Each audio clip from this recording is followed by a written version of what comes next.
Have you ever wondered what it was like to live through one of history's first great pandemics? We often think of the Black Death in the 14th century. But long before that, an even more mysterious and terrifying plague swept across the known world, bringing an empire to its knees. This is the story of the Plague of Justinian. Our story begins in the year 541 AD, in the heart of the mighty Byzantine Empire, also known as the Eastern Roman Empire. At its helm was Emperor Justinian I, a man of immense ambition. He dreamt of restoring the Roman Empire to its former glory, reconquering lost territories in the West, and leaving behind a legacy of magnificent architecture and legal reform, like the famous Hagia Sophia and the Justinian Code.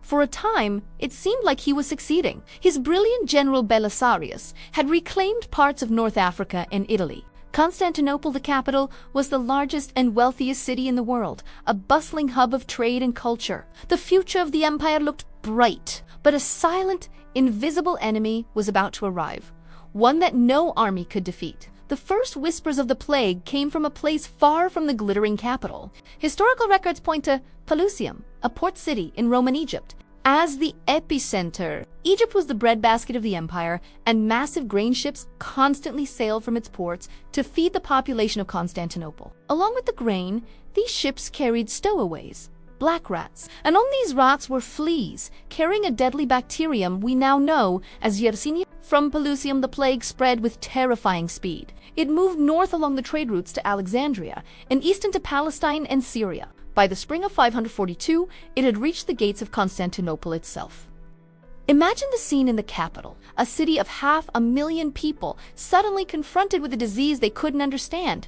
The symptoms were horrific. It began with a sudden fever, chills, and fatigue. Then came the telltale sign: painful, swollen lymph nodes, called buboes in the groin, armpits, or neck. These could grow to the size of an apple. For many, this was followed by delirium, coma, and then death, often within a matter of days. The Byzantine historian Procopius, who lived through it and documented it firsthand, wrote that the plague spared no one, rich or poor, young or old. He described how people would be going about their daily business, at the market in their homes, and would suddenly collapse. The city was gripped by fear and paranoia. At its peak in Constantinople, the death toll was staggering. Procopius claims that for a time, 5,000 to 10,000 people were dying every single day. The city's systems completely broke down.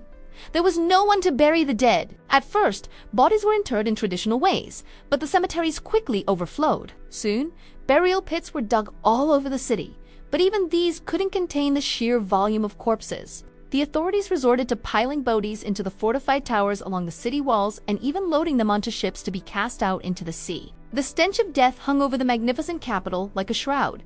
Justinian himself was not immune. He contracted the disease, but, against all odds, managed to survive. He was one of the lucky few. The plague raged in Constantinople for about 4 months before it began to subside, but its journey of destruction was far from over. From the capital, it spread throughout the Byzantine Empire and beyond. It traveled with armies, merchants, and refugees, reaching Italy, Spain, France, and even as far as England and Ireland. For the next 2 centuries, the plague would return in waves, approximately every 10 to 20 years, each time claiming more lives and further weakening the fabric of society. This wasn't a single event. It was a long, drawn-out catastrophe that defined generations. The consequences of the Plague of Justinian were profound and long-lasting. Demographically, it was a disaster. While exact numbers are impossible to know, some modern historians estimate that between 25 to 50 million people may have died during its initial outbreak and subsequent waves. That could be as much as a quarter of the world's population at the time.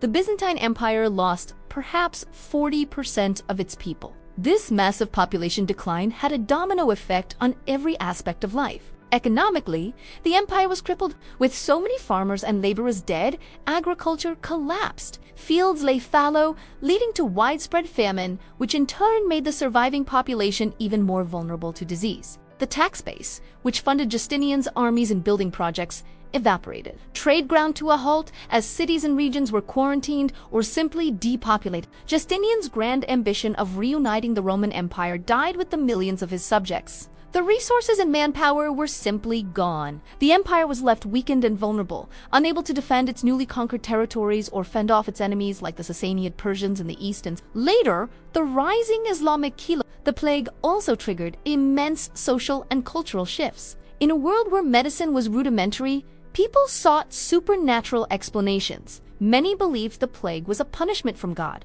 a divine judgment for the sins of humanity. This led to a surge in religious fervor, but also to despair and a breakdown of social order. Procopius noted a strange lawlessness, as people felt that their end was near and that normal rules no longer applied. Yet, in the long run, the shared trauma and the increased importance of the church helped to shape the culture of the Middle Ages. For centuries, the exact cause of the Plague of Justinian was a mystery. Historians debated whether it was even the same disease as the later Black Death.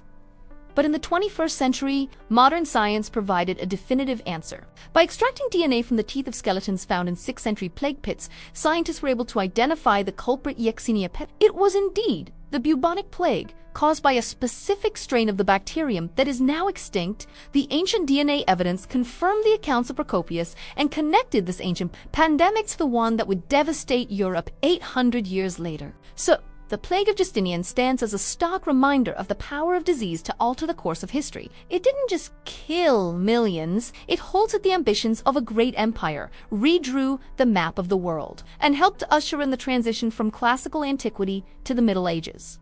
It was a terrifying chapter in human history, a story of ambition, disaster, and resilience, written in the annals of an empire that was brought to its knees by an enemy too small to see. Thank you so much for watching. If you found this journey into the past interesting, please hit the like button and consider subscribing for more deep dives into history. Let me know in the comments what historical event you'd like to explore next. See you in the next video.